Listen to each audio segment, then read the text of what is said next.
Welcome to Down to Dunk. I'm your host, Andrew Schlecht. We're part of the Athletic Podcast Network.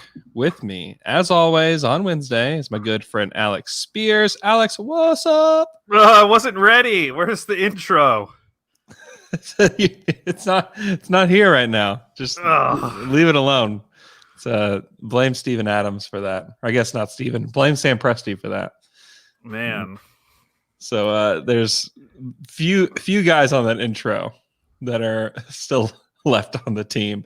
And I don't know how I'm going to get another intro, Alex.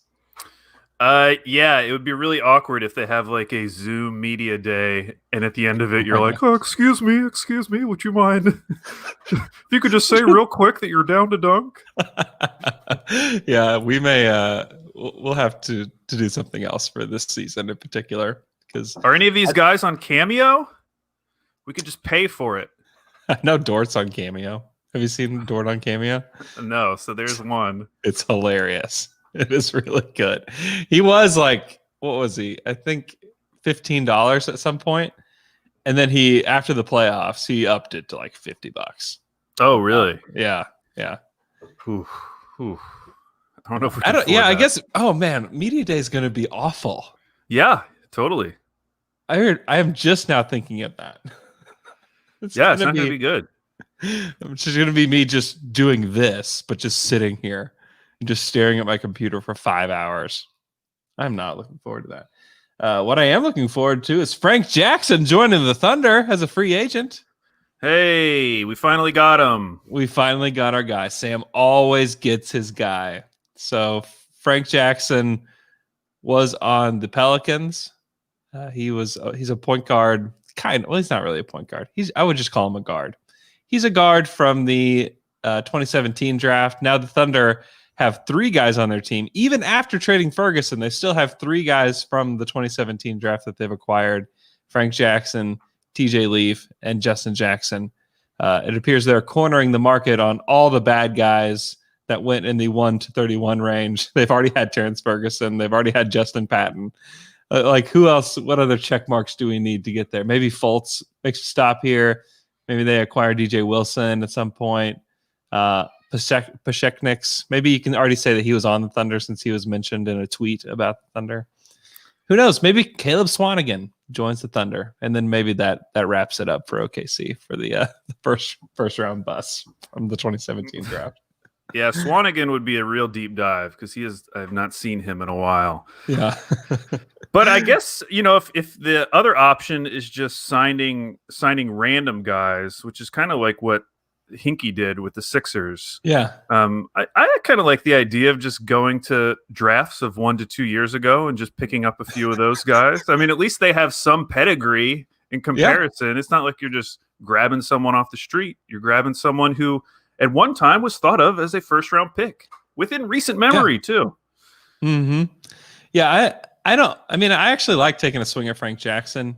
I don't know how much he plays or really where he plays because you look at the Thunder roster. One, the Thunder roster has way too many guys on it.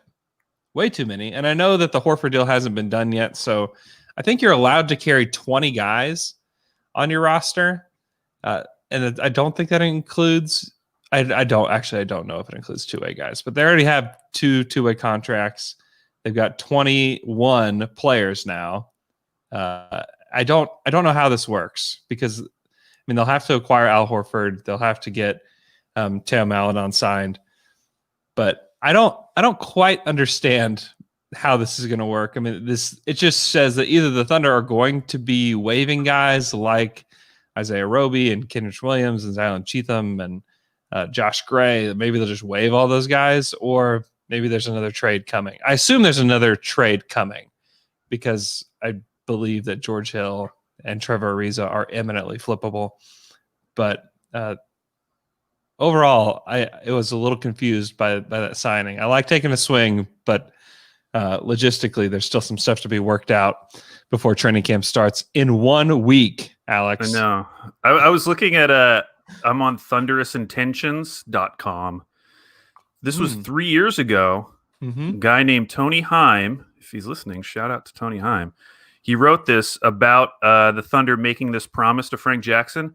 Yeah. And in my memory, it was just kind of like a rumor. It was just kind of out there the way other things have been out there. But Royce actually tweeted about it. He actually said there's growing chatter. Frank Jackson has a first-round promise and that OKC is the team. And then shout out to Tony Heim. He says, I have a few quick thoughts on this. If the Thunder really want to take a point guard, there are better options on the board at number 21. Derek White especially. Shout out. Great choice. That's my guy. Yeah, there's obviously a lot of guys. Derek White, Josh Hart, even, who went 30.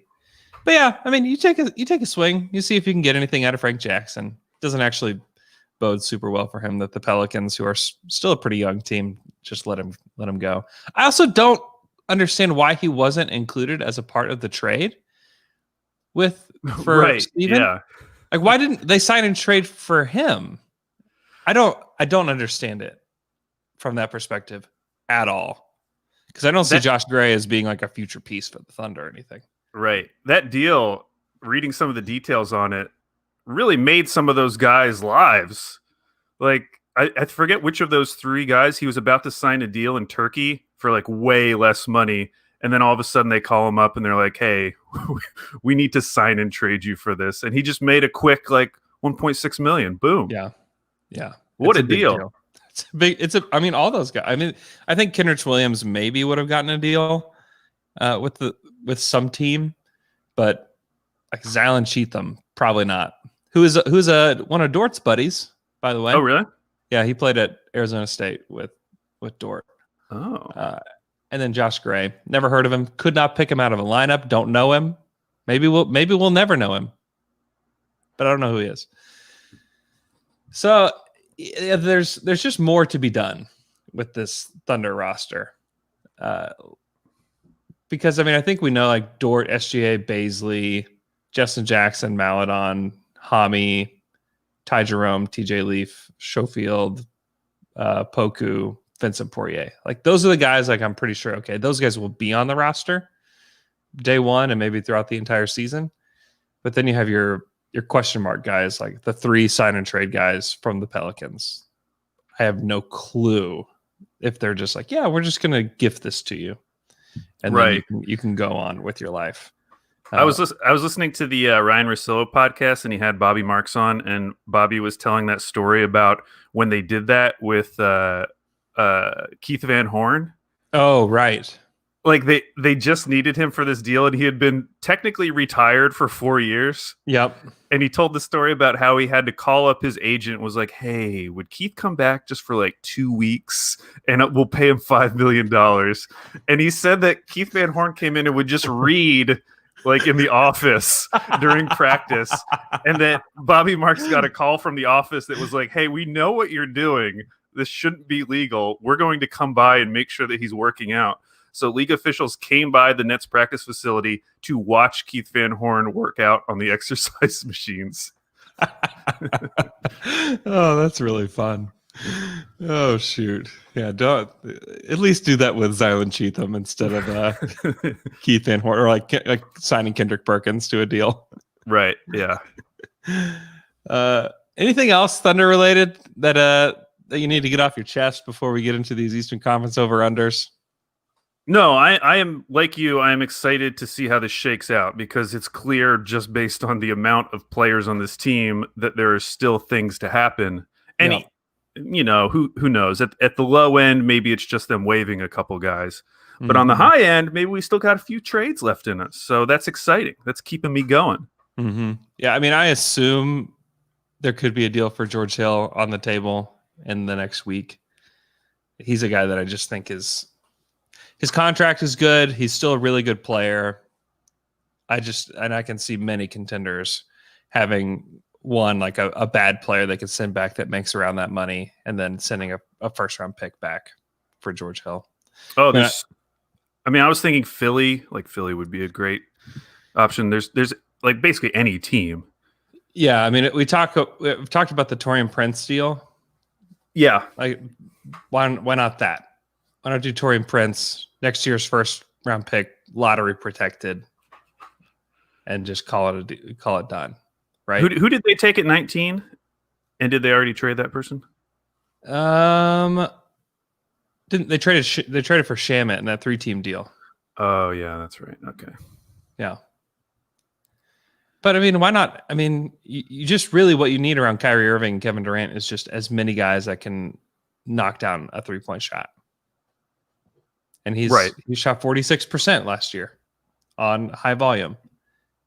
So take him off our hands. We don't need him.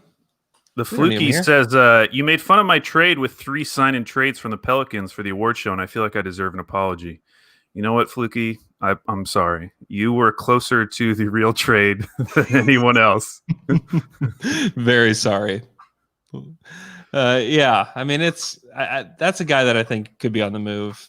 Ariza as well could be on the move just because people like to trade for Trevor Ariza.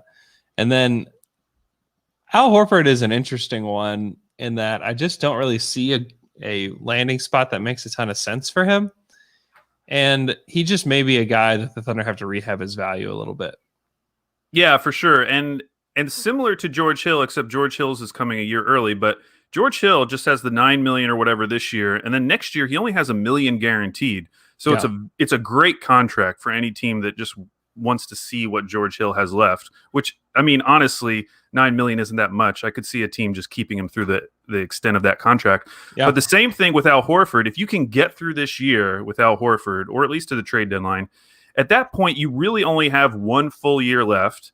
And then that last year is partially guaranteed. Now it's more than George Hill. I think it's like $14 million guaranteed of the 27, but still it's much less of a commitment than it initially seems. It's much less of a bad contract compared to like the Russell Westbrooks of the world and the Chris Paul. And we've kind of lumped it in with all those contracts, or the Tobias Harris contract, as like, oh, this is one of these awful contracts, but it does give you some relief in that last year. Yeah, I think it's a really good point. Austin Sterling says the Nets don't need another point guard, but I don't really see George Hill as a point guard. I see him more as, I mean, he can defend some wings. He's more really a shooting guard or secondary ball handler. So he's not a guy that needs the ball. So I don't know. I don't really Andrew, people are clamoring in the chat. Please talk about the Gallo sign and trade. Oh, yeah, that was kind of a fun little surprise. I mean, essentially, Gallo, the Thunder, and the Hawks worked together to do a sign and trade, very reminiscent of what they did when Thabo Sefolosha signed with the Hawks years ago, where it seemed like, okay, Thabo's gone. He's going to the Hawks. That was all reported. And then when the deal was actually done, they ended up doing a sign and trade. So the Thunder get a traded player exception, and they get a conditional second-round pick, which I assume is like top 55 protected or something like that, where they just don't actually get the pick. So It's really just for a traded player exception, which the Thunder may or may not use. They've been using them all week, and it's just helpful with flexibility for them, and it could help them take on a contract. So I don't know. It's fine. It's cool. Just getting just a little bit of value. But I think that's really about it. Not a whole lot to say on that one. What do you think? Yeah, I think with all of these trade exceptions that they're creating, it's kind of like, why not? They could potentially be useful down the road. I doubt they're going to use all of them, but they'll probably end up using some of them, and they can make some deals just a lot easier. Mm-hmm. So why not? And if you read, I thought one of the recent series on The Athletic that's been really good is John Hollinger's breakdown of like some of the cap minutia. Yeah. And you read some of that and look at just like how brilliant that New Orleans trade was in comparison to, for instance, some of the things the Bucks are doing, like outside of the failed Bogdanovich sign and trade, but just teams that understand the cap and are extracting maximum value out of every asset, even if that maximum value is only the creation of a trade exception. It's just like something smart teams do.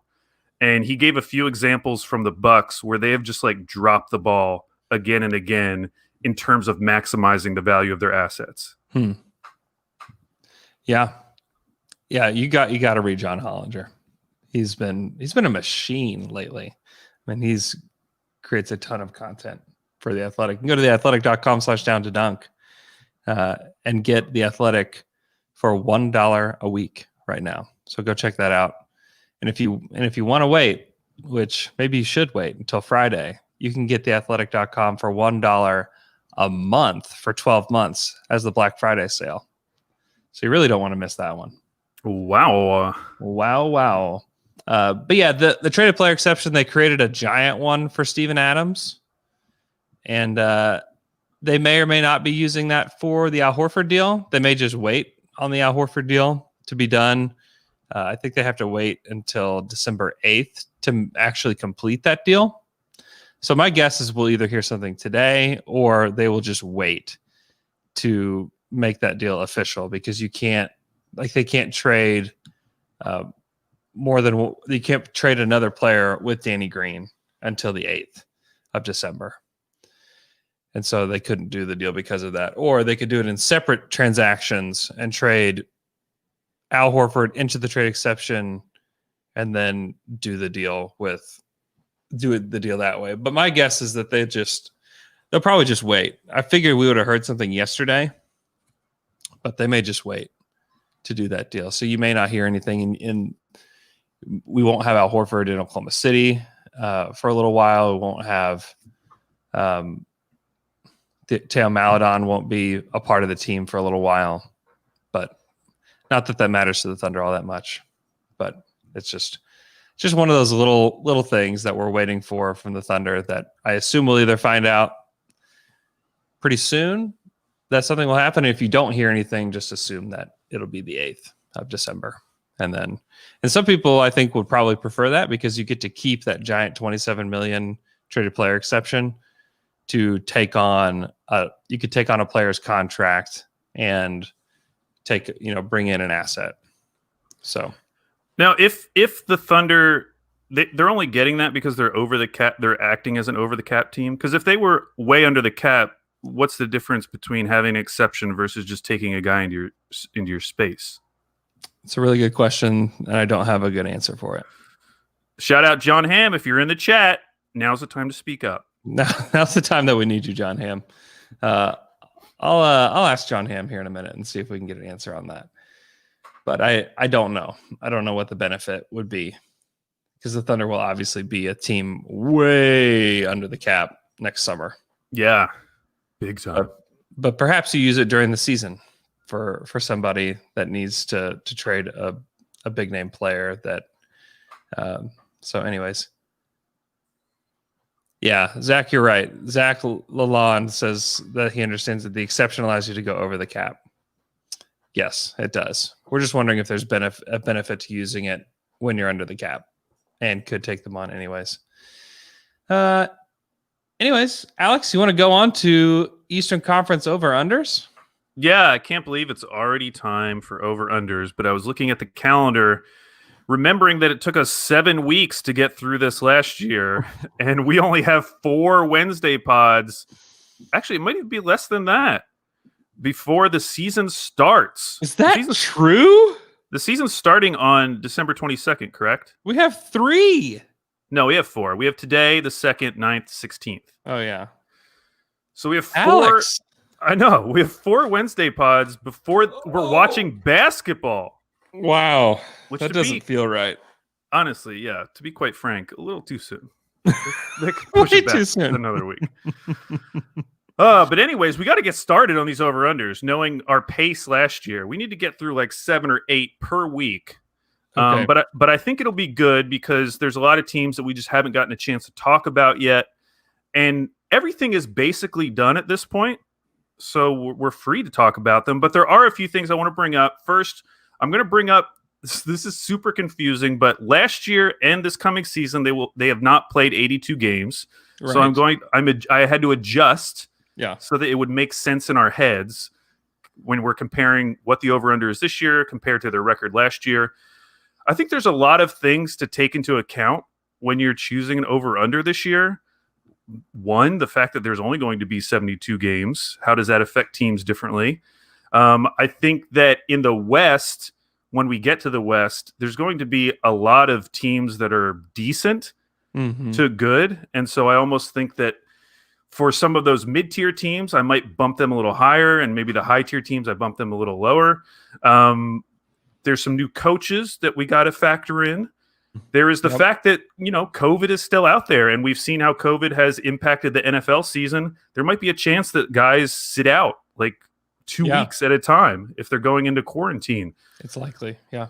So that you can't even guess what's going to happen, but that's definitely going to probably factor into some of these over-unders when we get to the end of the season. So general recommendation, probably don't bet real money unless you're super confident. And if you are going to bet real money, I generally would take the under on any of these, just because I think this is going to be a really weird season. And I think that if you're going to bet on something happening, it would be that one of these players has to be out for 2 weeks and that negatively affects the team, rather than just guessing like, oh, everything's going to go perfect for this team and let's go over. Right. So all these odds that I'm going to give you are from betonline.ag. And today we're doing the non-playoff teams from the Eastern Conference, which usually every year, these are the worst of the group. Who cares? They are most far removed from the Oklahoma City Thunder. It's not a team that is in our conference, not a team that maybe we'd face in the playoffs if we made the championship. It's just like the dregs of the East. Who cares? Yeah. But this season, I feel like this is exciting because these are the crop of teams that we're going to be fighting with for that top pick. That's exactly right. This is our real competition here.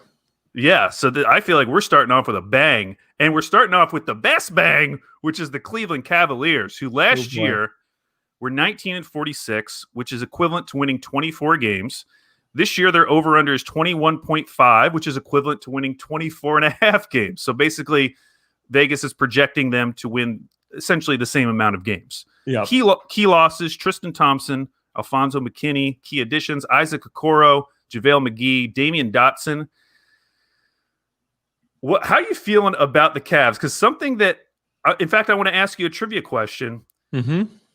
Something that we haven't thought about the Cavs much is that they did trade for Andre Drummond last year, and he only played in 8 games for them. Do you know what their record was in those 8 games? I have no idea. 5-3? I don't know. They were 4-4, which if you project that over an entire season, they're a 500 team. So something to think about. Yeah. They do have a few of those like drag us to the middle guys, right? With Kevin Love and Andre Drummond. And it's so weird because with everything going on with the Thunder, occasionally you'll look at their roster and like you can talk yourself into the Thunder roster at some point, especially when you're looking at their starting 5. You're like, is this team going to be as bad as we're kind of hoping they're going to be bad? But then I did the exact same thing with the Cavs.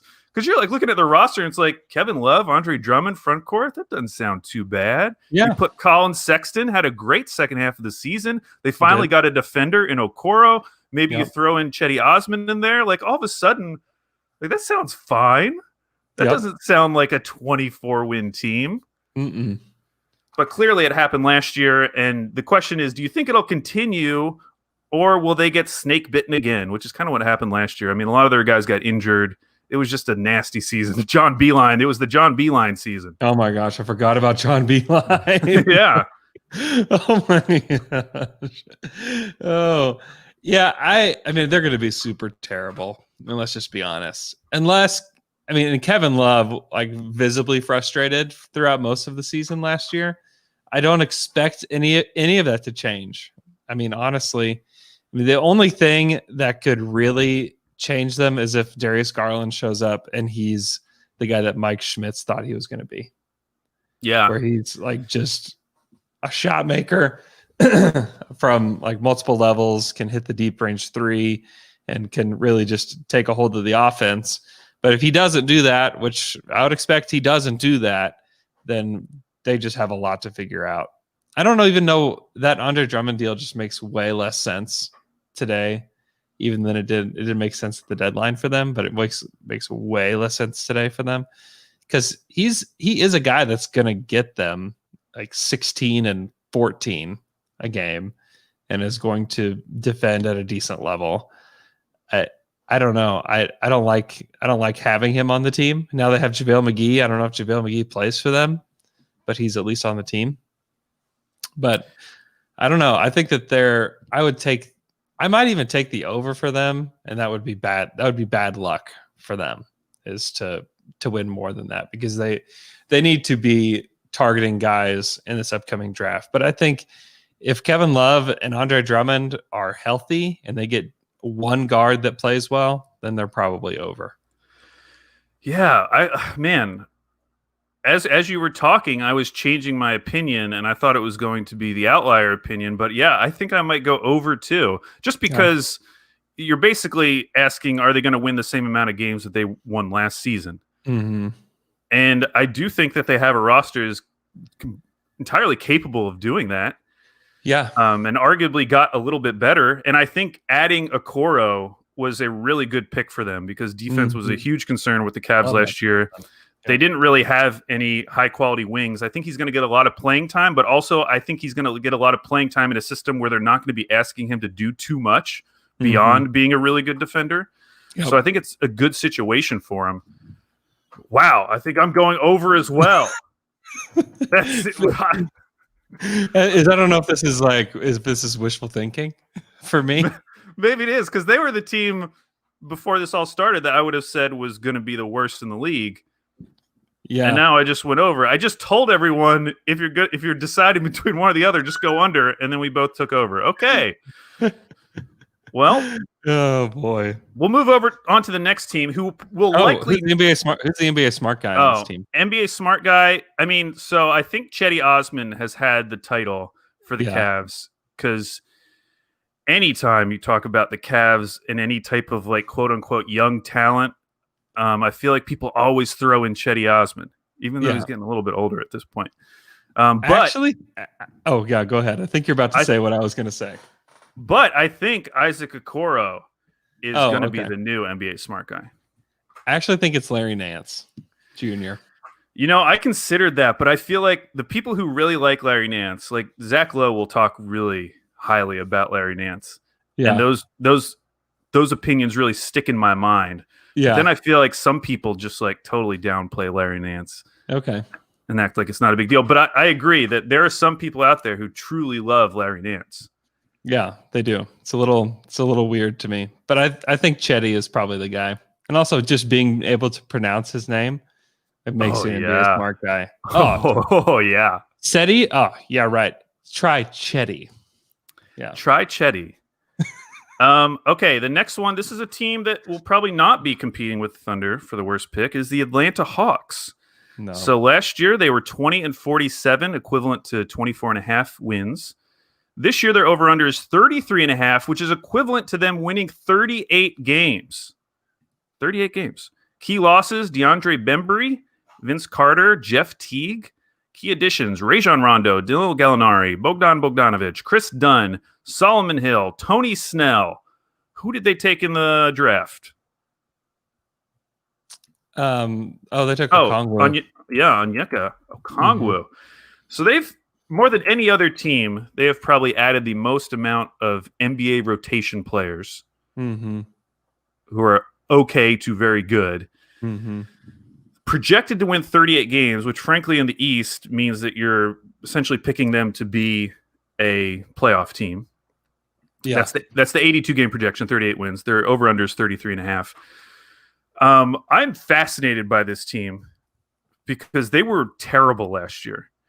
And I have a crystal ball question for you, Andrew, which is this: which, if any, of Atlanta's young wings will play at least 25 minutes per night?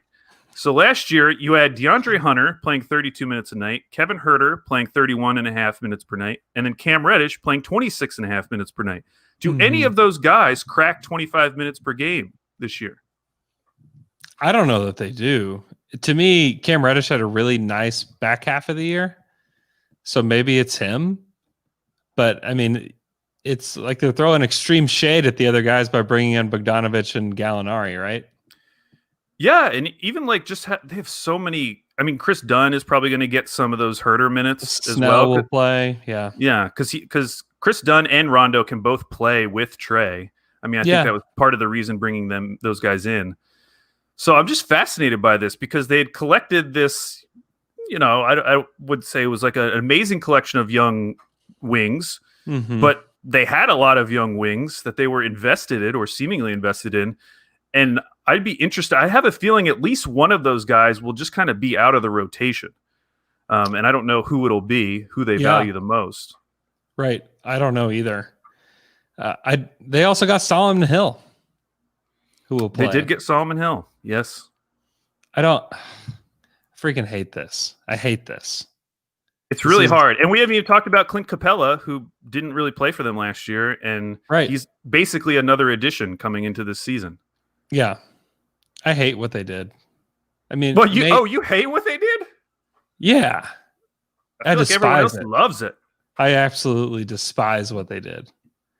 Because be bad one more year and get like the 6th pick in next year's draft, then you may have an actual team that could be very good in Atlanta.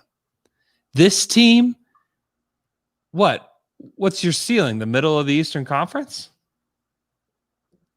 I mean, yeah, I think like the 8th seed, 7th seed, if everything goes right, would be like the absolute peak. Even in like 3 years, what's the ceiling with this team with Gallo in the final year of his deal? Gallinari's 32. But we like him. I like him a lot. Very nice man. What are you doing? Like this is what you don't want. And this is why we might have to put Clay Bennett's face on a shirt.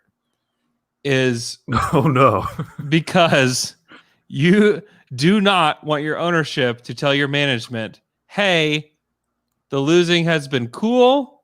Tanking has been cool up to this point. Now, officially not cool. Get us to the playoffs. Get us there now. And that's where you have to scramble. And their team is largely dictated by how good the free agency class was. One, it wasn't very good. And then 2, who you're able to sign. And they got Gallinari and they got Bogdanovich and they brought in Rajon Rondo. That's all fine. Rondo's 34. Gallo's 32. I mean, Rajon Rondo's 12 years older than Trae Young and is in their rotation. Like, don't do this. Don't do this. You don't want to. This is why the Atlanta Hawks will not be a championship contender in the next 5 or 6 years, is because they pull the plug too early. You can't pull the plug too early. And I think you could make the argument that if they had been the 8th or 9th seed last year, yes, and now they're adding these pieces, sure, kind of makes sense. It's like you're trying to make that next step, but they're just making the step just to get in, frankly, the play-in game. And I like the signing like a Chris Dunn, because Chris Dunn's still young. Sure. He's a really good defender. Sure. He makes sense next to Trae. He's kind of that backcourt mate that they've been looking for, almost like a Patrick Beverly, even though Chris Dunn cannot shoot like Patrick Beverly. Right. But like it makes sense, and I like that one. I even think doing the sign and trade. Well, I guess it was a sign and trade. It was just signing Bogdanovich. Mm-hmm. I like that move. But you look at all of their young guys, and some of I would bet that one of these 5 guys is going to be off the team by the end of the season, which is Hunter, Herter, Reddish, and then you have Onyeka, and then someone we haven't even talked about, John Collins, who's probably the most likely to be off of this team. Yeah. Like, how are any of these guys getting development time? That's where it drives me crazy when people are like, well, tanking hurts development. No. This is what hurts development. This is what will hurt the development of the Atlanta Hawks, is bringing in guys that are ahead of the other guys that are going to make you a 8th seed, and you're just battling for what? I mean, it just drives me crazy. I mean, you look at if I just told you, here's the Hawks: DeAndre Hunter, Trae Young, Okongwu, Chris Dunn, Cam Reddish, John Collins, Kevin Herter. Like that's that's kind of a fun young team. Well, actually, probably most of those guys aren't going to play because they signed Rondo, traded for Snell, traded for Clint Capella. They have Bogdanovich and Gallinari. I mean, Bogdanovich and Gallinari, nice players, nice shooters. Good to get Trae Young some help. Good to get him some shooting. But I mean, if the goal is to win a championship, they just set themselves back significantly.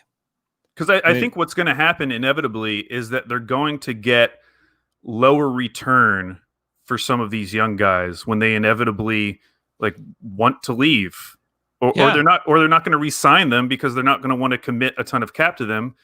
Guys who are at this point maybe playing like 10 to 15 minutes per night. Yeah.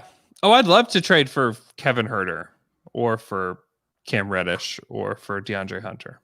Like, I'd love to trade for any of those guys. I don't necessarily want to trade for John Collins, but man, it's cool job, Atlanta Hawks. But it's pulling the plug too early. This is why teams stay on. People say like, oh, tanking doesn't work, blah, blah, blah. What doesn't work is when you pull the plug too early. That's when it stops working. And that's what you don't want. And that's why I may be forced to put a cartoon face of our ownership group on a t-shirt so that people can back them up and say, let us finish this job, please. And to be fair, like, there is the other extreme, which I would argue is what Philly did, which is they draft someone like Jahlil Okafor and then don't sign a point guard who can actually throw him the ball. So, and by doing so, basically stunt his growth and development and turn him eventually into an asset that's worth nothing. Yeah. So yeah, I do also think just picked the wrong guy on that front too. They did, but like when you're drafting players, if you're going to do what the Thunder do, you still have to draft players that work together, make sense together, and sometimes maybe you have to sign a free agent that just makes those guys look better or gives them the environment where they can succeed and develop. You don't want to just throw a ball out on the court and be like, "Hey guys, have at it." Right. Well, and that's what's nice about what the Thunder have on their roster today is that they have a lot of guys that can pass the ball and that can play multiple positions where you can just kind of fit them together. Like SGA is going to be the primary guy. You have Dort who can handle a little bit. Maladon's going to be able to be a good passer. Horford is definitely a guy that can help facilitate things. Baisley can, Ty Jerome can, Poku can. So it's nice to have, and I don't know if this was necessarily intentional, but they've kind of fallen back into a team where you've got a lot of nice players that can play multiple spots and that can really work the ball. And so I think there's value in that for sure. I think you're right. So N. Dwyer says Hawks seem like a fake playoff team, which maybe they are. But that gets to the point, like, what if they miss the playoffs? Like, what are you now? That could very well happen. I mean, to me, there's 7 teams in the East that are almost locks to make it. And so there's one spot. And could that spot go back to Orlando again? Definitely could. The Hawks are in this group of teams that are going to be battling to get in to the East, even to the play-in game. And lucky for them, there is a play-in game. Like what if John Wall comes back and they don't trade him and John Wall is 80% of what he was? I would probably pick the Wizards to make it. You know, that's I would probably say the Wizards are better than the Hawks with the amount of talent that they've got. The Chicago Bulls would like to make the playoffs. They'll be battling for it. The Charlotte Hornets obviously want to make it. So, I mean, you're in this group of Orlando, Charlotte, Washington, Chicago, Atlanta, where I think maybe Atlanta has the upper hand. But, I mean, if they have one injury to one of those guys, which I think that the Thunder got lucky last year that Gallo didn't get hurt. I mean, if they lose Gallo for a stretch of time, then that may be it. And especially with the shortened season, you don't have as much runway. So going back to their over-under, 33.5, which is asking them to win in an 82-game season, about 38 wins, which is right about where the 8th seed typically is in a normal season. So you're basically having to pick them to make the playoffs. So are you going over, under?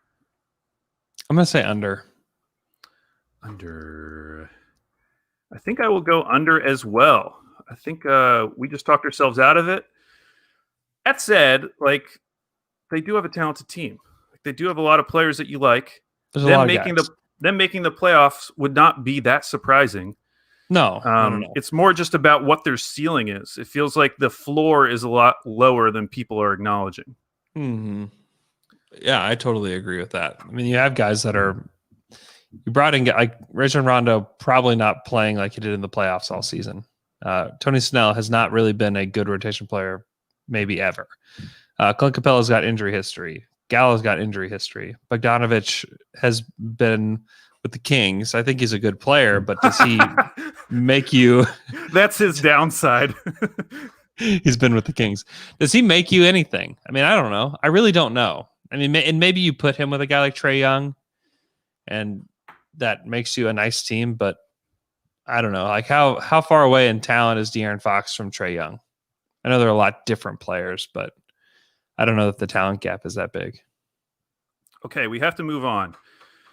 Cannot talk about the Hawks anymore. This is why it takes us 7 weeks to do it. Well, this one shouldn't take too long. Nothing to say about them. Detroit Pistons. Oh, gosh. Record last year, 20-46, 82 games. That would have been 25 wins. This year, their over-under is 23.5, which in an 82-game season would be about 27 wins. So they're actually expecting the Pistons to be a few games better than last year. Their key losses, Christian Wood, Bruce Brown, Langston Galloway, Luke Kennard, Tony Snell. Key additions, DeLon Wright, Mason Plumlee, Josh Jackson, Wayne Ellington, Jahlil Okafor, Jeremy Grant, Killian Hayes, Isaiah Stewart, and Sadiq Bey. So I actually have a question before you say anything. Crystal ball question. Does Jeremy Grant play more minutes at small forward or power forward? And the reason I ask is because you look at their lineups, there's going to be a lot more small forward minutes available, which I don't think is necessarily the best use of Jeremy Grant. But if Blake is healthy, those small forward minutes would be minutes with Blake Griffin and one of those bigs, Okafor, Plumlee, or Stewart. Or will he get more minutes as a power forward, which is just minutes with one of those bigs, which could be Blake? I think he'll be their small forward. Which doesn't seem great. He's not a small forward. I feel like we learned that. We know it. Ourselves in Oklahoma City. He did play a lot of small forward for the Nuggets, so I will say that. I went back and looked at it. He played about a third of his time last year at small forward. And then he played more in the playoffs, actually. In the bubble. Mm-hmm. I mean, we'll see.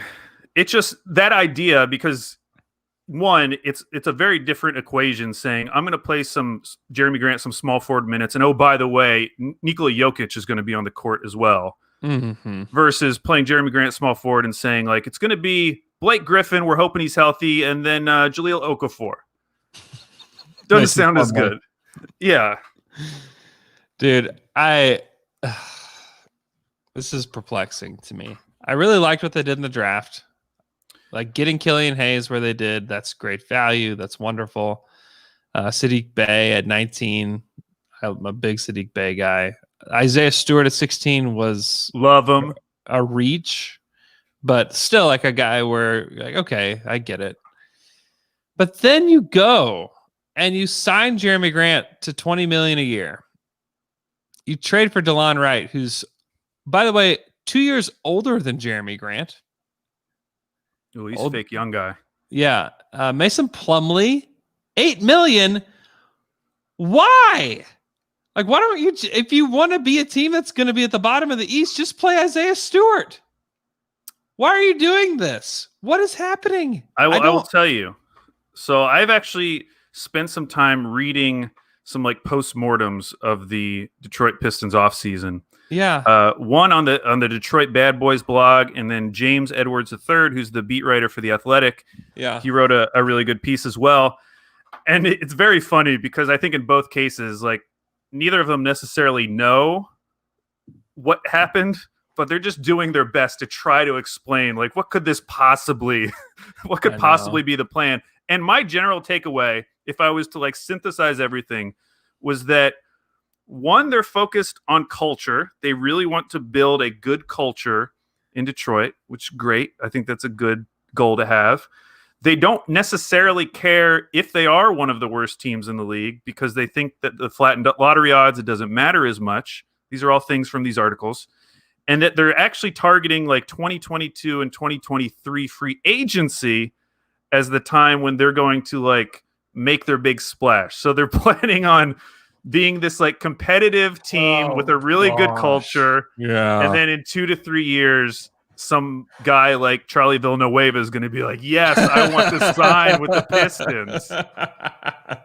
Oh, it's a disaster. This is a disaster beyond disasters because I think there's a chance they hit their over.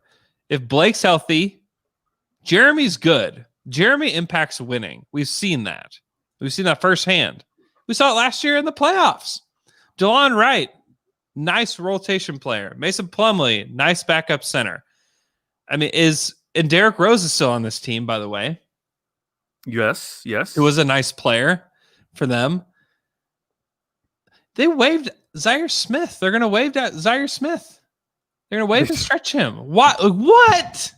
They waived and stretched Dedmon too. They waived and stretched Dedmon. Why don't you just keep Dedmon and not sign Mason Plumlee to that deal? That was really crazy because the Detroit Bad Boys blog brought this up, which is that his deal next year is only guaranteed for $1 million. So if you had just kept him through this season and you really don't want him, you could have gotten rid of him for $1 million, and now they're going to have about $2.5 million on their books for the next 5 seasons. This is a disaster. This is an absolute disaster because this should be a team that shouldn't have Jeremy Grant, DeLon Wright, Mason Plumlee on their team. They should not be on this team. I don't even care. Like, sign Jahlil Okafor. Who cares? Like, he's a $2 million. Who cares? Bring back Christian Wood. He's 25. Yeah, that was really weird because he's 25. He costs half as much as Jeremy Grant. He's basically the same amount you're paying Mason Plumlee. Yeah. Like, it's not a huge investment. Although I will say that them giving up on him is a little weird. You wonder if there's something else going on there that they would just let this 25-year-old guy who they've built him up into what some were arguing was like the best realistic free agent in this class. Yeah. And then they just let him go.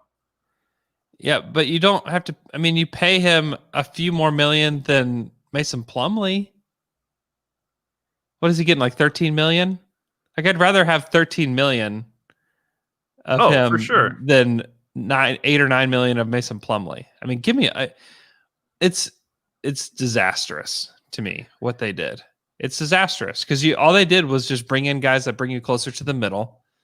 You know what? You know what might help your free agency signings? If Killian Hayes and whoever they take in next year's draft are good.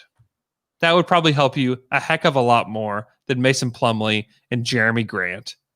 I'm sorry, and I like Jeremy, but Jeremy's not a building block. This to me, I think I said this on Monday, this just screams Trevor Ariza going to the Rockets after the Lakers, where it's like, okay, great. We got this guy. I think he's capable of doing a lot more, and he could be this culture setter, this guy that can do it. Like, no.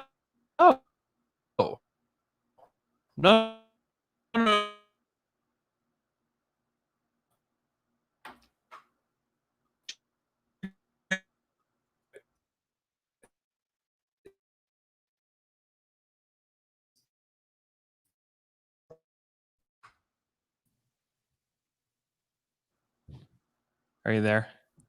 You cut out. Now you're back. Okay, I'm back. I think my Wi-Fi just cut out just at my rage of what the Detroit Pistons did this offseason. I like the idea that maybe it just all sounds like it was bleeped out, like you were just cursing about the Pistons. It's just so frustrating, and it's not like Troy Weaver hasn't had an example in front of him working with Sam Presti all these years on how to actually do this. But go ahead. Good luck. Way to go. And I think when it comes to building a culture, like, yes, you do get some culture by the players that you sign. Like, they do influence your culture. If you have like a really bad culture guy, he can definitely influence it. But especially for a young team, like, culture comes from the top. It comes from the coach that you've hired. It comes from the organization. It comes from the GM. And I would argue I would argue that you can build a good culture without spending $20 million on Jeremy Grant and overpaying Mason Plumlee. Like, if you read that book, Tanking to the Top, about the Sixers, I would say that was their biggest flaw, that they didn't focus enough on culture during that process rebuild. And there are stories in there about Nerlens Noel and about Jahlil Okafor, about how there just wasn't a lot of accountability in that organization around those guys. Mm-hmm. And they were not developed in the way they could have been. I don't think that's going to be the case with OKC, because I think OKC's culture has been established now for decades. Yeah. So this argument that the Pistons need to establish some culture and some identity, I feel like there's other ways to do it than overpaying middle tier free agents. It's a complete joke. It's an absolute joke. So are we going to take them over, under? You're basically expecting that you need them to win the equivalent of about 27 games. I'm going to say under because I just don't think Blake will be healthy. If Blake's healthy, then they're going over. But I still think they're going to be under. Okay, I am actually going to go over with them. I hope they are. I hope they screw themselves by signing all these guys. I hope they do. It would be great. I just think they have a lot of NBA rotation players, and I think Dwayne Casey is a good type of coach that can coach a team to the middle. That's a good point. Yeah, that's a good point. So let's go over on the Pistons. Okay. Next we could probably do 2 more. we have to get to 5. All right. Next, the New York Knicks last year won 21 games, which is equivalent of winning 26 games in an 82-game season. This year projected to win 22 and a half games. They're over under, which is the equivalent of 27 wins. So basically, they're expecting them to win 1 more game than last year. Key losses: Taj Gibson, Ed Davis, Wayne Ellington, Bobby Portis, Mo Harkless. Hey, remember last season when everyone was like, or not everyone, but some New York people were like, hey, this was really smart. Yeah, they missed out on KD and Kyrie, but they signed all these really flippable deals. They're going to be able to flip all of these guys at the deadline. And it worked with one of them. Yeah. It worked with Marcus Morris, which was the actually good signing. All these other guys just vanished. Yeah. Key additions: Nerlens Noel, Austin Rivers, Obi Toppin, Alec Burks. Okay. So my trivia question for you, Andrew: what is the fewest number of wins a Tom Thibodeau-led team has won over a full season? Oh, wow. Fewest number of games. 45? Correct answer, 31. Oh, okay. Okay. So that was his first season with the Timberwolves. When they were the young Wolves, they still had Zach LaVine at that point. Yeah. But did have Cat, did have Wiggins. And they won 31 games, because one of the things I'm trying to factor in here is that Tom Thibodeau is not a tanking coach. I'm worried for his health that he's going to have to watch so many losses this year. But I do wonder if just his tenacity, his gumption gives them a few extra wins that they wouldn't otherwise get. Because for all the things that I don't like about Tom Thibodeau, I think one thing you cannot deny is that he is very good at taking mediocre cast of players and making them play above their weight class. Mm-hmm. Yeah. So I don't disagree with that at all, because think about them versus OKC, where you know that Oklahoma City is going to be like, okay, we really want to focus on the development of SGA and Poku and Baisley and Dort. That's what our focus will be day in, day out. But I agree with you that you look at the Knicks and it's going to be, how can we improve the defense today? Yeah. That's going to be our goal, is we're going to be the best defensive team we could possibly be today.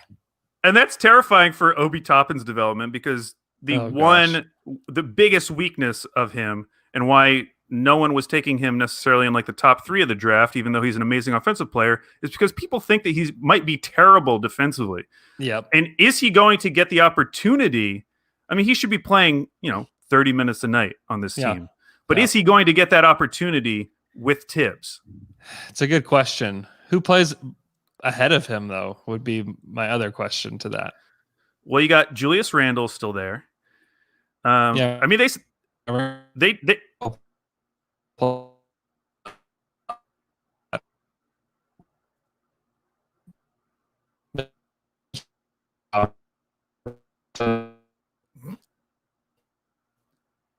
Andrew, your Wi-Fi is killing you again.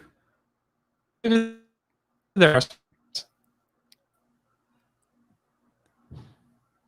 back. I'm back. Sorry, everybody. Calling my internet provider today. Man, I think Obi Toppin will have to play a lot, but you're right. There are some guys like Mitchell Robinson will play a lot for them. I think that Julius Randle will play a lot for them.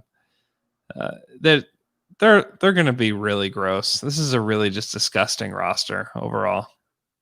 It is. And despite everything I said about Tom Thibodeau, you're still asking them to win the equivalent of like 28 games, which feels high.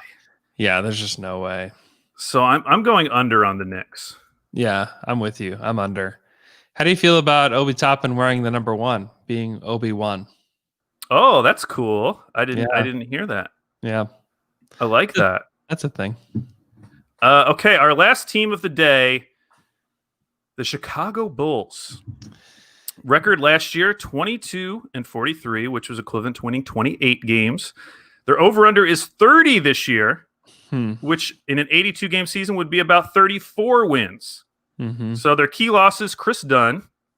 Key additions, Patrick Williams, Garrett Temple, Devin Dotson. I got to eat some crow because remember talking about the offseason, I thought the Bulls were like prime candidate to just do a bunch of moves.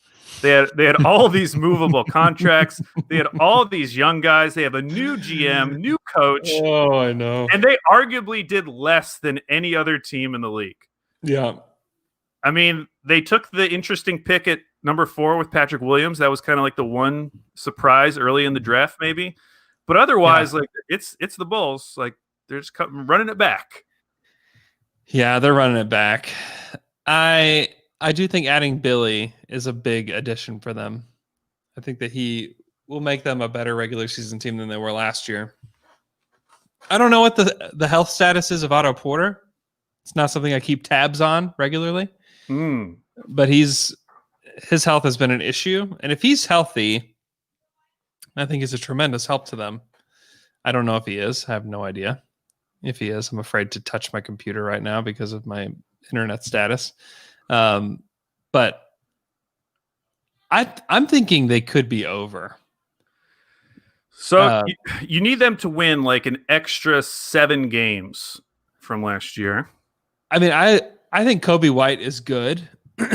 I think Markkanen will be a heck of a lot better under Billy Donovan than he was last year. I think Zach LaVine could even be better under Billy Donovan as well. So I'm picking over just because I think Billy will be able to better organize the pieces that they have going into next season. And I think their coaching was bottom of the barrel last year. So I think that to me it's a big enough difference. And then perhaps you have some growth in guys like Markkanen and Kobe White and Wendell Carter as well, who I think Billy will be able to use Wendell Carter very well. And I think if you were making the case for them, you could look at their game totals for last year, which, they played 65 games. Wendell Carter missed 22. Markkanen missed 15. Otto Porter basically didn't play last season. He only played 14 games. Yeah. Those are really key pieces of their young core, maybe Otto Porter less so. And if you can get a healthy season out of those guys, I mean, we were talking about the Bulls as like a dark horse playoff team last season. Yeah, they were the Hawks last year. We were like, oh, look what the Bulls did. Are they sneaking in? Yeah, they had signed Satoransky, and we were like, oh, playoffs. I know. Thaddeus Young and Tomas Satoransky? I mean, we were all pumped about them. But we were pumped and jacked. Maybe this is the year that it actually comes to fruition when you have a coach that's competent. Yeah, they would fall into the category of like a post-hype sleeper. A team who we've already done the hype train on them, and everyone's kind of over it. And I think the natural reaction would be to go under. But I also feel like they hit bottom last year. And no doubt. Both like organizationally, like the players development-wise, everything kind of just bottomed out. Mm-hmm. And by bringing in the really respected GM from Denver, Arturas, and bringing in Billy, a very respected head coach, and he's building a very nice assistant coach staff around him. Mm-hmm. They just have so much more stability and organizational legitimacy compared to last year. Stability. Stability. So I actually was about to go under, but I've talked myself now into the over. Yeah, I'm an over candidate. Actually, this Christian Lure in the comments says it comes down to who's better, Chicago or Atlanta. I'm picking Chicago to be better than Atlanta. Wow, that's your first hot take. It's my hot take. 2020-21 season. Yep, that's my hot take. I know Atlanta, they're exciting. It's fun. You got all these new pieces. We got this stale Chicago Bulls team just rotting up in Illinois, but I'm going with Chicago. And more importantly, going with stability. Stability.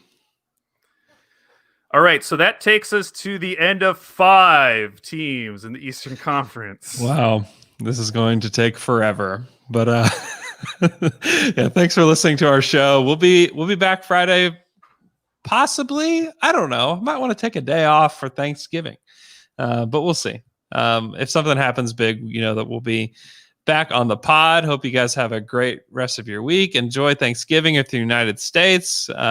Be safe.